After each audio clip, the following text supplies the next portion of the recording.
आज के दिन आप किसी से भी बात करो, सबके पास एक ही कंप्लेन है, भाई गर्मी बहुत है। घर से निकलते नहीं कि मानो वो ग्लूकॉन डी वाले ऐड में हम ही हैं। सूरज ऐसे चमक रहा होता है कि आज ही मानो सारा एनर्जी चूस लेगा। इंडियन मीटियोरोलॉजिकल डिपार्टमेंट के हिसाब से फरवरी 2025 was the hottest ever recorded, और ये तो सिर्फ शुरुआत है। आने वाले मंथ्स में और भी रिकॉर्ड्स ब्रेक हो सकते हैं। अब आप ही सोचो, मैं और आप तो एसी रूम में बैठ के वेदर फोरकास्ट देखते हैं। जब मन चाहे ब्लिंकिट या इंस्टामार्ट से कोल्ड ड्रिंक या आइसक्रीम ऑर्डर कर लेते हैं, और अगर पॉसिबल हो तो बाहर निकलना भी अवॉइड कर सकते हैं। लेकिन उन लोगों का क्या जो दिन रात ग्राउंड पे काम करते हैं, जो एसी रूम्स में नहीं बैठ सकते, जब मन किया कोल्ड ड्रिंक या आइसक्रीम ऑर्डर नहीं कर सकते। आप ब्लिंकिट वाले डिलीवरी भैया के बारे में ही सोचो, वो कितनी धूप में आपका ऑर्डर लेके आते हैं ताकि 10 मिनट्स में डिलीवरी हो जाए और उनके दिन की कमाई हो। अब अगर बढ़ती गर्मी की वजह से ये डिलीवरी पार्टनर्स काम नहीं कर पाए तो सोचो कितना नुकसान होगा ब्लिंकिट जैसे कंपनीज को। और अगर कंस्ट्रक्शन वर्कर्स, फार्मर्स और ग्राउंड पे काम करने वाले बाकी लोग काम ही नहीं कर पाए तो सोचो पूरे देश को कितना इकोनॉमिक लॉस होगा। इकोनॉमिस्ट बेंजामिन एफ जोन्स के हिसाब से तो सिर्फ 1 डिग्री सेल्सियस टेम्परेचर राइज से डेवलपिंग कंट्रीज का ग्रोथ 2% तक गिर सकता है। ये गर्मी सिर्फ हमें फिजिकली ही नहीं बट इकोनॉमिकली भी इम्पैक्ट करता है। हमारी सैलरी से लेकर हमारे इलेक्ट्रिसिटी बिल तक सब कुछ इम्पैक्ट होता है। और आज के वीडियो में हम इस बढ़ती गर्मी का इम्पैक्ट ही समझेंगे। जहां एक तरफ कंज्यूमर ड्यूरेबल्स और बेवरेजेस जैसे सेक्टर्स का डिमांड बढ़ रहा है, वहीं एग्रीकल्चर पे हीट वेव्स का बहुत बड़ा नेगेटिव इम्पैक्ट है और ये हमारे इकोनॉमी को ओवरऑल स्लो डाउन कर रहा है। चलिए शुरू करते हैं।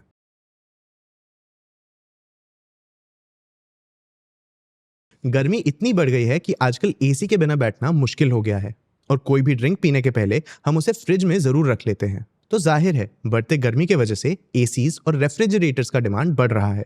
इंडस्ट्री एक्सपर्ट्स के हिसाब से इंडिया का एसी मार्केट पिछले 4 सालों में डबल हो गया है। आज इंडिया में 1.5 करोड़ एसीज एनुअली इंस्टॉल होते हैं।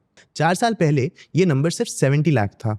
रेफ्रिजरेटर्स की बात करें तो गोदरेज एंटरप्राइजेस के EVP and business head of appliances ने कहा कि रेफ्रिजरेटर इंडस्ट्री में 10 to 15% ग्रोथ एक्सपेक्टेड है, और उनकी कंपनी अपकमिंग समर सीजन में 25 to 30% sales value growth expect कर रही है।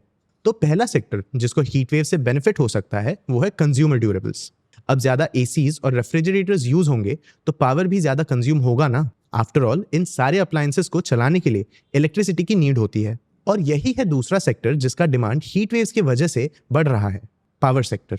इकोनॉमिक टाइम्स के एक आर्टिकल के हिसाब से इस सीजन इंडिया का इलेक्ट्रिसिटी डिमांड 9 to 10% बढ़ सकता है। और अगर आप हमारा electricity consumption split across sectors देखें तो सबसे ज्यादा इलेक्ट्रिसिटी कंजम्पशन इंडस्ट्रीज करते हैं, लगभग 33%। फिर आते हैं हाउस होल्ड्स 28% के साथ, और फिर एग्रीकल्चर का 19%। और council on energy, environment and water के हिसाब से पिछले 10 ईयर्स में हाउस होल्ड इलेक्ट्रिसिटी सबसे फास्ट ग्रो किया है। पावर कंपनीज जैसे Tata power, power grid corporation, NTPC, Adani power, Adani green energy, JSW energy को बढ़ते पावर डिमांड से फायदा हो सकता है। लेकिन जहां एक तरफ पावर डिमांड बढ़ रहा है, वहीं दूसरी तरफ हमारा सप्लाई और इंफ्रास्ट्रक्चर शायद कैचअप नहीं कर पा रहा। मिनिस्ट्री ऑफ पावर के हिसाब से हमारा इलेक्ट्रिसिटी डिमांड 6% CAGR से बढ़ रहा है। लेकिन अगर ये डिमांड फास्टर पेस पे बढ़ेगा तो हम अपने एग्जिस्टिंग और प्लान कैपेसिटी से डिमांड मीट नहीं कर पाएंगे, और लैक ऑफ इंफ्रास्ट्रक्चर की वजह से हम पावर शॉर्टेजेस भी देख सकते हैं। आपने अगर अपने घरों में पावर शॉर्टेजेस अभी देखने स्टार्ट कर दिए हैं तो कमेंट्स में जरूर बताना। तीसरा सेक्टर जो हीट वेव से बेनिफिट कर सकता है वो है एफएमसीजी एंड बेवरेजेस। और ये तो ऑब्वियस है, कड़कती धूप में एक कोल्ड ड्रिंक या नारियल का पानी मिल जाए तो जान में जान आ जाती है, या खाने के बाद एक आइसक्रीम हो जाए तो थोड़ी ठंडक मिलती है। तो हीट वेव्स की वजह से बेवरेजेस का डिमांड बढ़ रहा है। साथ ही समर फोकस प्रोडक्ट्स जैसे कूलिंग हेयर ऑयल्स और ग्लूकॉन डी का डिमांड भी बढ़ रहा है। अमूल की बात करें तो कंपनी ने फरवरी 2025 and first 2 weeks of March में 25 to 30% year on year sales growth report किया। वरुण बेवरेजेस ने भी कैलेंडर ईयर 2024 के Q2 में कहा कि कंपनी ने expanded capacities, enhance distribution network और स्ट्रॉन्ग समर सीजन की वजह से इस पीरियड में 22.9% का सेल्स वॉल्यूम ग्रोथ रिपोर्ट किया। कोका कोला ने तो बढ़ते डिमांड को केटर करने के लिए 2023 में 1387 करोड़ रुपीस इन्वेस्ट करके रत्नागिरी, महाराष्ट्र में एक ग्रीनफील्ड फैसिलिटी सेटअप किया था।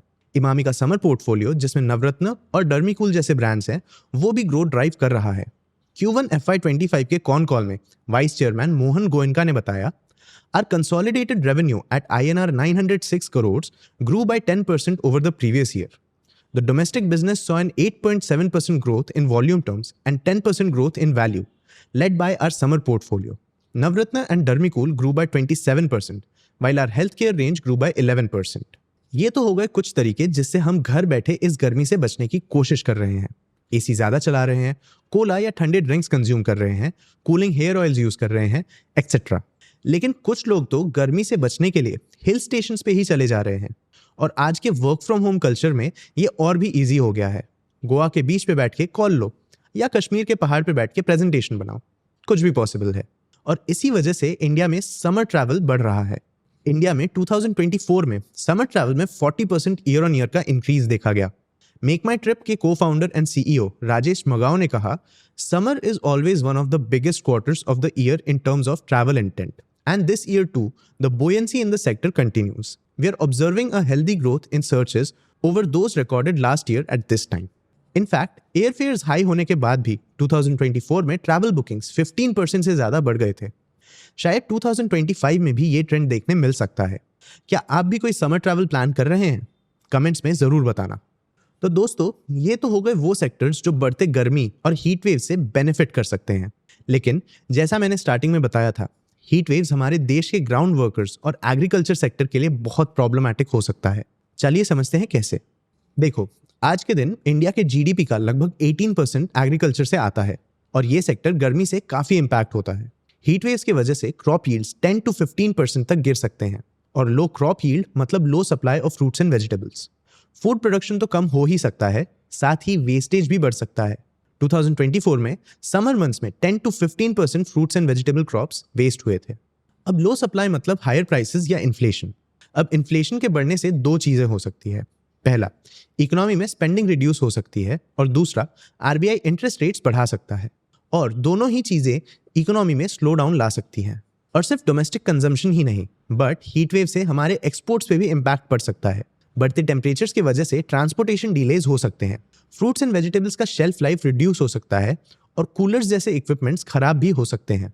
अब बात करते हैं हीट वेव्स के सबसे बड़े इम्पैक्ट की, हमारे वर्कर्स पे इम्पैक्ट। जैसा मैंने बताया, हम और आप तो एसी रूम्स में बैठते हैं, लेकिन जो वर्कर्स ग्राउंड पे काम करते हैं वो ऐसा नहीं कर सकते हैं, और उन पे हीट वेव्स का सबसे ज़्यादा इम्पैक्ट पड़ता है। वर्ल्ड बैंक के एक रिपोर्ट के हिसाब से इंडिया के जीडीपी का लगभग 40% हीट एक्सपोज्ड वर्क से जनरेट होता है। हीट एक्सपोज्ड वर्क मतलब farming, construction, cleaning and sanitation, food and postal deliveries, और ऐसे कई टास्क जिनके लिए वर्कर्स को बाहर काम करना पड़ता है। और 2030 तक एक्सट्रीम हीट और ह्यूमिडिटी के कारण लॉस्ट लेबर आवर्स से इंडिया के जीडीपी में 2.5% से 4.5% तक का लॉस हो सकता है।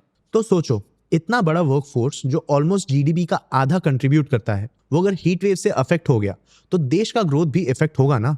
अगर यही लोग बीमार पड़ गए तो काम कौन करे? फार्मिंग, कंस्ट्रक्शन, डिलीवरीज, ये सारे बिजनेसेस स्लो हो सकते हैं, हमारा इकोनॉमी स्लो हो सकता है, और ये हम अफोर्ड नहीं कर सकते। इसलिए अहमदाबाद ने इसके लिए एक्शन लिया है। 2010 में अहमदाबाद में हीट वेव से 800 लोगों की डेथ हुई थी। इसके बाद अहमदाबाद म्यूनिसिपल कॉर्पोरेशन ने इंडिया का पहला हीट एक्शन प्लान डेवलप किया था। आज हीट एक्शन प्लान या HAP 23 स्टेट्स में 100 से ज़्यादा सिटीज़ में इम्प्लीमेंट किया जा रहा है। As per national disaster management authority, heat action plan के कुछ फोकस एरियाज हैं। ये हीट वेव्स टैकल करने के लिए अवेयरनेस बढ़ाता है, आउटडोर वर्कर्स के एक्सट्रीम वेदर एक्सपोजर को कम करने के लिए उनके वर्क आवर्स बदलता है, कियोस्क्स और वाटर टैंकर्स के थ्रू ड्रिंकिंग वाटर की अवेलेबिलिटी बढ़ाने, और फार्म एनिमल्स को हीट वेव से बचाने के लिए उनके स्टेबल्स में कूलिंग सिस्टम्स इंस्टॉल करने पे भी फोकस करता है। ये तो हुआ एक तरीका जिससे गवर्नमेंट हीट वेव से टैकल कर रहा है। हम और आप इस सिचुएशन को कैसे टैकल कर सकते हैं? हम कैसे इंश्योर करें कि क्लाइमेट चेंज की वजह से फ्यूचर में हीट वेव्स का रिस्क और ज़्यादा ना बढ़ जाए? शायद हम एसी का यूज़ थोड़ा कम कर सकते हैं, या जब आप अपना ऑर्डर कलेक्ट करते हैं तो डिलीवरी पार्टनर को एक ग्लास पानी दे देना। अगर हम सब थोड़ा थोड़ा कंट्रीब्यूट करेंगे तो शायद कलेक्टिवली हीट वेव्स को टैकल कर पाएंगे। आपको क्या लगता है, और कौन से तरीकों से हम हीट वेव्स को टैकल कर सकते हैं? अपने व्यूज कमेंट सेक्शन में जरूर बताना। आगे हम कौन से वीडियोस कवर करें ये भी कमेंट सेक्शन में जरूर बताना। अगर ये वीडियो आपको इन्फॉर्मेटिव लगा हो तो इसे लाइक और शेयर जरूर करना। ऐसे ही और वीडियोस के लिए चैनल को सब्सक्राइब भी जरूर कर लेना। आज के वीडियो के लिए इतना ही। मैं हूं आपका होस्ट देव। मिलते हैं अगले वीडियो में।